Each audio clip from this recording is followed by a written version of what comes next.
Now I've got older, I've lost my hair many years ago. Hello, I'm David Worsley. I'm the CEO and founder of Digimed TV, and I've been asked to talk to you today about the theme of Old Lives Matters. Sorry?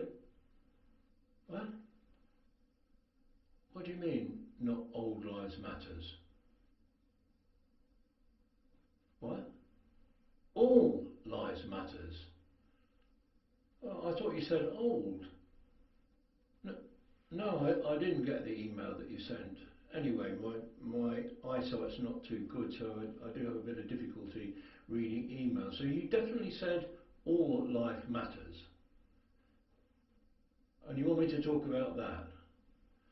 I thought you were trying to promote the Digimed TV broadcast next week on elderly care and assistive technologies. Oh, well, why can't I talk about All Life Matters? Yes, I do believe that all life matters. Why can't I talk about Old Life Matters? Because people will think I'm prejudiced because I think I'm a victim because I'm an older person. Is that what you say? I don't know. Younger people, they are very politically correct. Anyway, if you're still watching this video, I want to begin by making something extremely clear. I believe that all lives matters.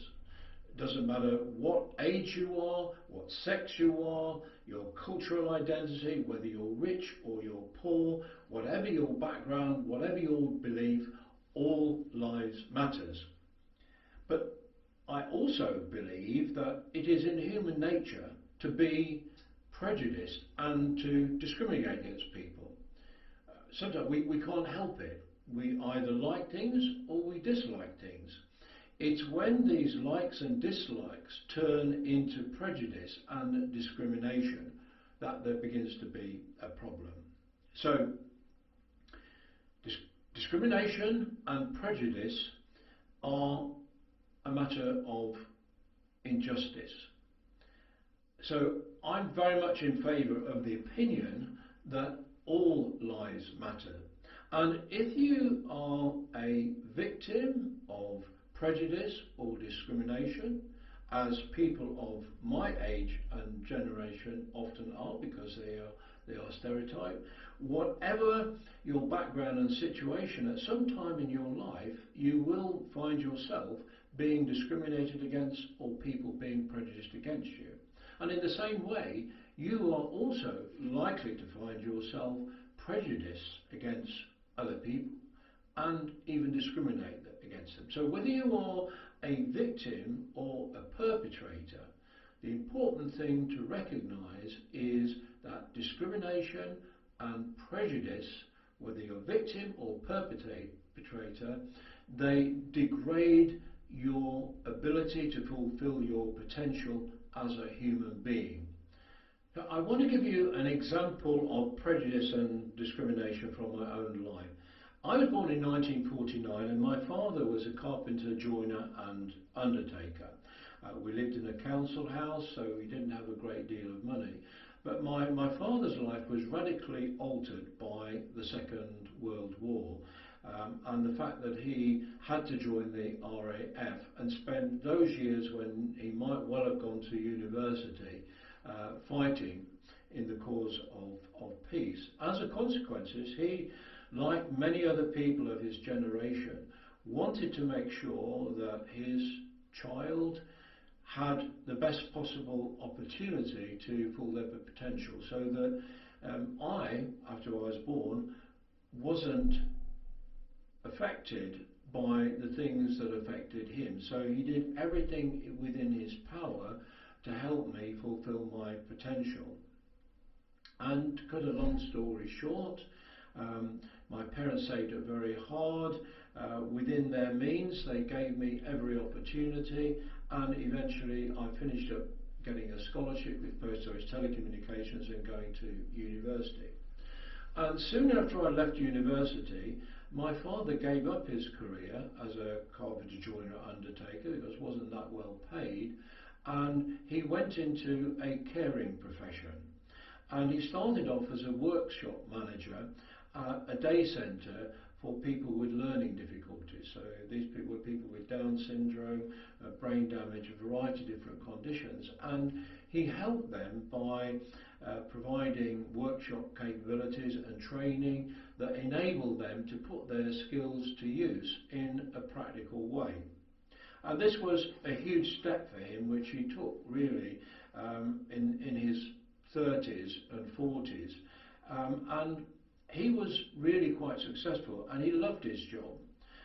He went to great lengths to help the people under his care to fulfill their potential, and it led eventually to him being appointed as a temporary manager at a new centre in Spalding, which was about 16 miles from where we were living at the time. So every day he went over to this new centre in Spalding, set it up from scratch, appointed the staff, got it running until the point where it was big enough to be able to be created as an independent centre in its own right. And as a consequence, they wanted to appoint someone as a permanent manager of this new centre to continue setting it up.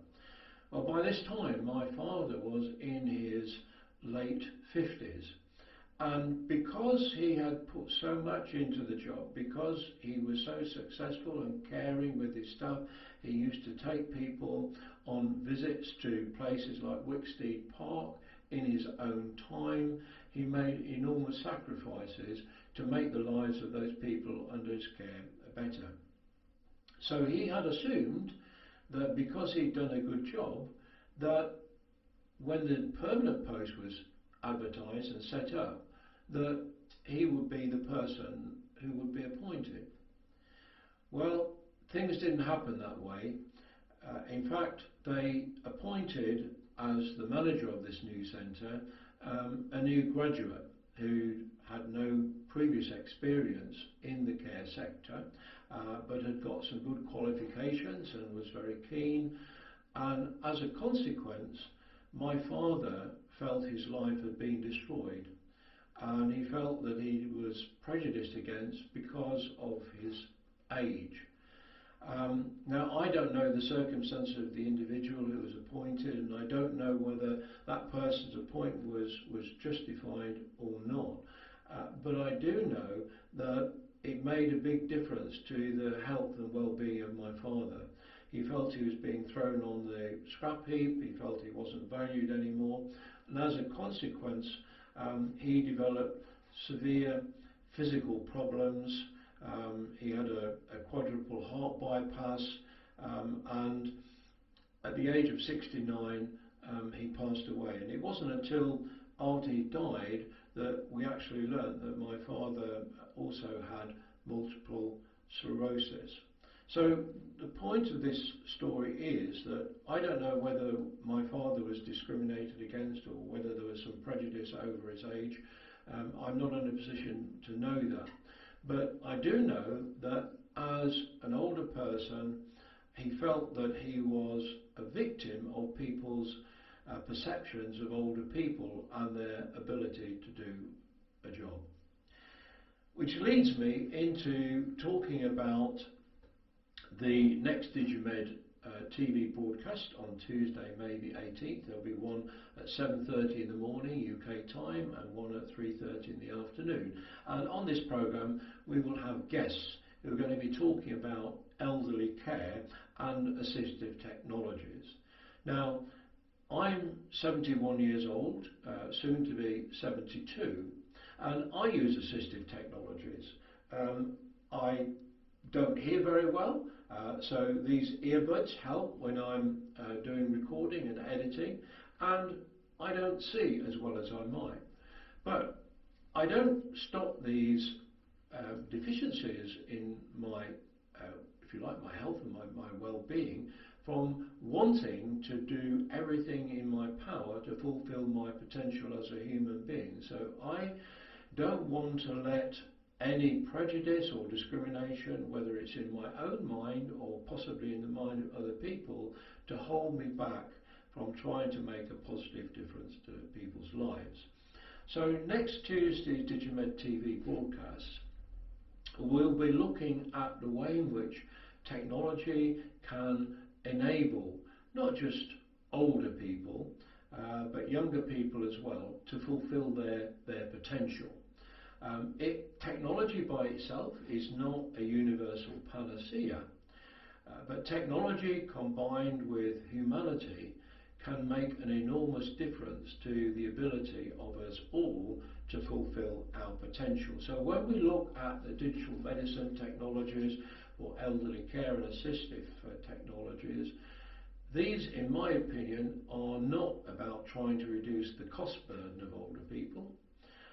It's about helping older people to fulfill their potential and as a result enjoy the benefits of better health and well-being. So I've got some great guests on these two broadcasts in the morning and the afternoon, going to be talking about different aspects of elderly care and assistive technologies, but all of them have one thing in common. They have a passion for helping to improve the lives of older people and helping them to fulfill their potential. So I very much hope that you will join me on Tuesday, May the 18th, either at 7:30 in the morning UK time or 3:30 in the afternoon. I will see you there. Thank you.